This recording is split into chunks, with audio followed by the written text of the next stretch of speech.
#AskDrJonas అని type చేసి మీ questions అడగండి, తప్పకుండా రిప్లై చేస్తాను. ఇమ్తియాజ్ సార్, నేను డర్మటాలజిస్ట్ డాక్టర్ దగ్గరికి వెళ్ళాను. నాకు మినాక్సిల్ 5% బయోటిన్ టాబ్లెట్స్ ఇచ్చారు. నా ఫ్రెండ్ చెప్పింది ఏంటి అంటే డర్మరోలర్ యూజ్ చేసిన తర్వాత మినాక్సిల్ యూజ్ చేస్తే రిజల్ట్స్ ఇంకా బాగా వస్తాయి అన్నాడు. నిజమేనా సార్? Please reply. మొట్టమొదటిది, మీరు డాక్టర్ దగ్గరికి వెళ్ళి ట్రీట్మెంట్ స్టార్ట్ చేయాలనుకున్నారు, అలా స్టార్ట్ చేశారు, చాలా మంచిది, అలాగే ఫాలో అవ్వండి. కానీ రెండోది, మీ ఫ్రెండ్ చెప్పాడు కదా అని చెప్పి మళ్ళీ డర్మరోలర్ వాడాలి అనే నిర్ణయం తీసుకోవద్దు. ఎందుకంటే ప్లెయిన్ మినాక్సిల్ వాడితే కూడా మీకు రిజల్ట్స్ చాలా బాగా వచ్చే అవకాశం ఉంది.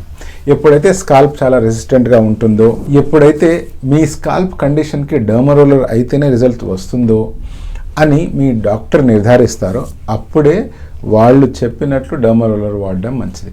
ఎందుకంటే అన్నెసెసరీగా సొంతంగా ప్రతిరోజు డర్మరోలర్ వాడుతూ ఉంటే వచ్చే నష్టం ఏంటి అంటే, స్కాల్ప్ మీద డర్మరోలర్ చేసినప్పుడు మనం ఏదైతే ఇంజురీస్ క్రియేట్ చేస్తామో వాటిని హీల్ అవ్వడానికి హీలింగ్ పీరియడ్ అనేటువంటిది ఇవ్వాలి. అలా హీలింగ్ పీరియడ్ అనేటువంటిది ఇవ్వకుండా ప్రతిరోజు రిపీటెడ్గా ఇంజురీ క్రియేట్ చేయడం వల్ల అక్కడ ఫైబ్రోసిస్ ఫామ్ అయ్యే ఛాన్స్ ఉంది.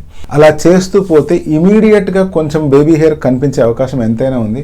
కానీ over a period of time me scalp skin అనేటువంటిది గట్టిపడిపోతుంది. ఎప్పుడైతే అది గట్టిపడిపోతుందో బేబీ హెయిర్ గ్రో అవ్వడం కష్టమైపోతుంది. తర్వాత హెయిర్ ట్రాన్స్ప్లాంటేషన్ చేసినప్పుడు కూడా బ్లడ్ సప్లై ఈవెన్గా డిస్ట్రిబ్యూట్ అవ్వడం అనేది కష్టమైపోతుంది. సో రిజల్ట్స్ చాలా వరకు తగ్గిపోయే అవకాశం ఉంది. అందుకనే టెంపరీ కొన్ని రోజుల కోసం వచ్చే రిజల్ట్స్ కోసం మీ స్కాల్ప్ స్కిన్ని పర్మనెంట్గా డ్యామేజ్ చేసుకోవద్దు. డర్మరోలర్ వాడమని మీ డాక్టర్ చెప్పితే వాడండి. ఫ్రెండ్ చెప్పినందుకు కానీ ఎక్కడైనా ఆన్లైన్లో చూసినందుకు మీరు సొంతంగా అటువంటి నిర్ణయాలు తీసుకోవద్దు.